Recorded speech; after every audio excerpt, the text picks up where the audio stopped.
Dr. Aref, you have many reasons to be among us this afternoon. One of them that you are also Libyan and interested in the future of Libya, but also that you have been an extremely sort of traveled observer of political Islam and of Islamic movement in this region. And you were the one who yesterday was telling us that ISIS has established strongholds in your country, in Libya. And you mentioned 5 places where ISIS, so it's no more just Mosul or Raqqa, it's also North Africa as well. And how do you see this is going? I mean, the sort of flat idea is that we are faced with either the barracks or the mosque, and that we have to choose between the two. Are you of this line, or do you think there is a possibility of other alternatives? Bismillahir Rahmanir Rahim. First of all, I would like to express my heartfelt condolences to the people of Saudi Arabia and the Arab world for the passing away of a great king, King Abdullah. And also to just make a quick comment about monarchies and their stabilizing role. Unfortunately, in 1969, we lost our monarch, King Idris, rahmatullahi alayh, through a coup, an army coup. And unfortunately, we've suffered the consequences for 42 years or more. As a matter of fact, we are still struggling to even draft a constitution when we had a perfectly nice constitution going back to the 1950s. But be that as it may, we now have a rise of something quite sinister, which we call ISIS or Daesh. And I believe that it's very important not to see this phenomenon as unique to the Arab world. And part of the way to expand our horizons is to look into history and the history of many civilizations, including the European one. I believe ISIS is nothing else, nothing other than Islamized fascism, basically, or fascism painted with the paint of Islam. I believe that the period we're passing through in history in the Arab world is very similar to the period Europe was passing through towards the beginning of the 20th century. And the same dark forces that led to the rise of fascism in Italy and Spain and in Germany are now leading to the rise of an Islamically painted fascism, which is ISIS. It is no coincidence that the mass executions, the tortures, the degradation of the human being, the hallmarks of fascism are all present in the ISIS phenomenon. So I think it's very important not to see this as an Islamic thing or an Islam thing. I think it is more to do with the will to power.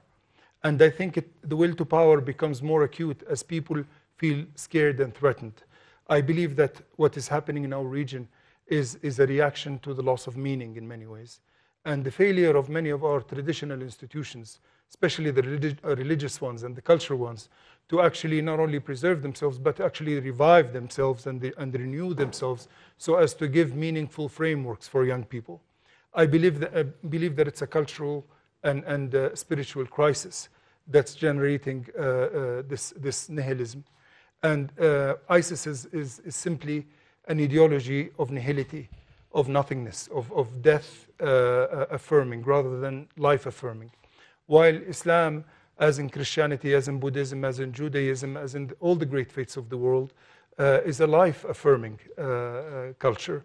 Unfortunately, our institutions that used to affirm life and to celebrate life and to spread ideas of compassion and peace and understanding and forgiveness and humility are giving way to a nothingness. And ISIS basically lives on this nothingness and promotes this nothingness. And that's why I believe that the easiest thing we can do, and it's the worst thing that we can do, is to sink into despair or depression or cynicism about this whole thing. I believe that there is much to be hopeful about. There are intrinsic modes of resilience within the Arab world that are extremely important. I believe the caring of Arab women is an extremely important form of resilience. Libyan women met last week. They met a few weeks ago also. They met last week in Tunisia and before that in Egypt. And their discourse is amazingly life-affirming, amazingly peace-focused, compassion-focused, dialogue-focused. We need to listen to these voices who were an integral part of this Arab Spring, but who unfortunately got suffocated as soon as the Arab Spring was successful by fascist movements that basically deprived them of that voice. There is resilience in our young people. It is not the case that all young Arabs are prone to ISIS. It's still, with the vast numbers that are joining ISIS, it's still a tiny minority of Arab youth. Arab youth do not accept this. They want to reject this, but they're looking to their adults in the society, and they're not finding meaningful discourse. The religious scholars are making no sense. The preaching is not reaching the hearts. The revered institutions of the past are just peddling cliches. We need to renew our culture. We need to renew our discourse and give these young people meaning. And the first thing we should do to give them meaning is to listen to them. This is a second form of resilience that we need to invoke. A third one, which is extremely important, is to respect locality.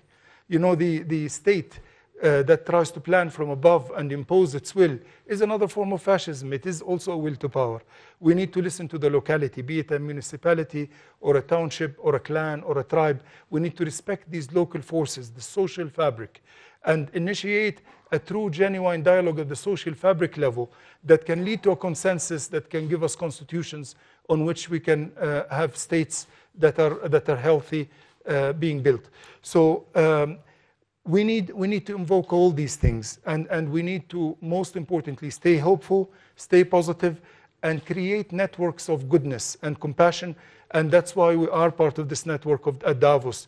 You can only fight networks of darkness with networks of understanding, appreciation, and mutual respect.